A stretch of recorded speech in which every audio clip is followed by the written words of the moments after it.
सहारनपुर में भाजपा नेत्री उमा नेगी मौर्य, पत्नी धर्म सिंह मौर्य, पूर्व जिला पंचायत अध्यक्ष निवासी अम्बेडकरपुरम सहारनपुर एवं उनके बेटे पौरुष मौर्य सहित 5 अन्य के विरुद्ध थाना सदर बाजार में दहेज उत्पीड़न का वाद दर्ज हुआ है। पीड़िता बहू श्रीमती मोनिका मौर्य ने बताया कि उनका विवाह इसी वर्ष 16 मार्च को हुआ था, जिसमें उनके पिता ने अधिक उम्र होने के कारण दहेज में 5 लाख रुपए नकद, 4 लाख के जेवर एवं वेन्यू कार, घरेलू आवश्यकता की सभी सामान दिया था, जिसके लिए पिताजी पर कर्ज भी हो गया। लेकिन 15 दिन बाद ही सास एवं भाजपा नेत्री उमा नेगी मौर्य ने अपने बेटे और नौकरों सहित उत्पीड़न करना शुरू कर दिया। विवाह के कुछ दिन बाद ही सास एवं पति तथा नौकर मोनू चौहान घर छोड़ गए। उसके बाद 3 लाख रुपए नकद की मांग की गई और विवाह के लिए मध्यस्थता करने वाले मदन जी को भी इसके लिए बीच में डाला गया। 5 सितंबर को सुबह 9 बजे ससुराल गई तो नौकर मोनू ने दरवाजा पर देखकर दरवाजा बंद कर लिया, जिस पर 112 नंबर पर फोन करके पुलिस को बुलाया गया तो उन्होंने सास से बात करने के बाद कहा कि वो कह रही हैं कि दोपहर 2 बजे आना, तब बैठकर बात होगी। अपने पिता लोटन सिंह निवासी माजरी और भाई के साथ 3 बजे पहुंची तो पति ने जान से मारने की धमकी देने लगा और जान से मारने की कोशिश करते हुए सबके सामने जलील भी किया। पीड़िता ने बताया, मेरा नाम मोनिका है। मोनिका जी, आप कहाँ से आए हैं और पुलिस कप्तान साहब को एप्लीकेशन दिए, क्या पूरा मामला है बताएं। सर, मेरा नाम मोनिका है। 16 मार्च 2021 को मेरी शादी उमा नेगी मौर्य और धर्म सिंह मौर्य के बेटे पौरुष मौर्य से हुई थी, जो भाजपा की नेता है।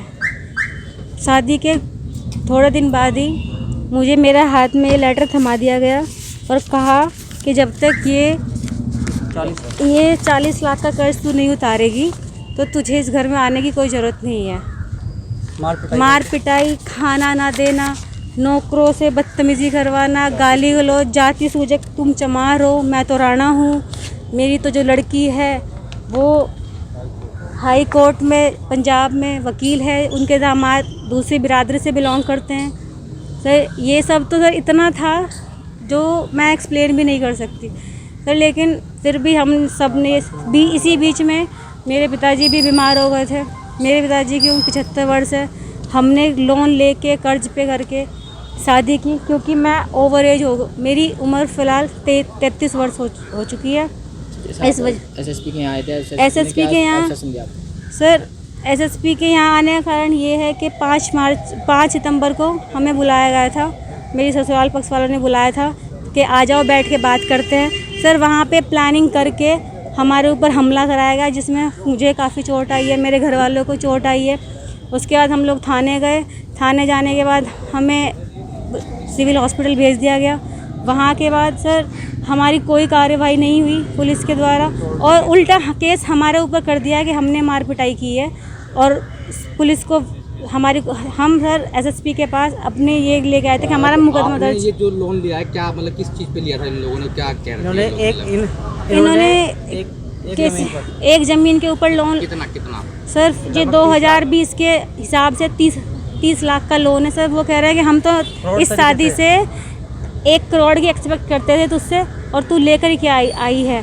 तो शादी में मेरे पिताजी ने 14 लाख की कार और सर बहुत सारी चीज़ें जो दी है। 5 लाख नगद कैश दिया था। लगभग 30 लाख की मेरी शादी की थी मेरे पिताजी ने। एसपी साहब से मिले, एसपी साहब ने क्या आश्वासन दिया? सर, एसपी साहब ने कहा है कि तुम थाने जाओ, वहाँ जाकर तुम्हारी रिपोर्ट लिखी जाएगी। तो ये कहा है। Bureau report, news hub Bharat.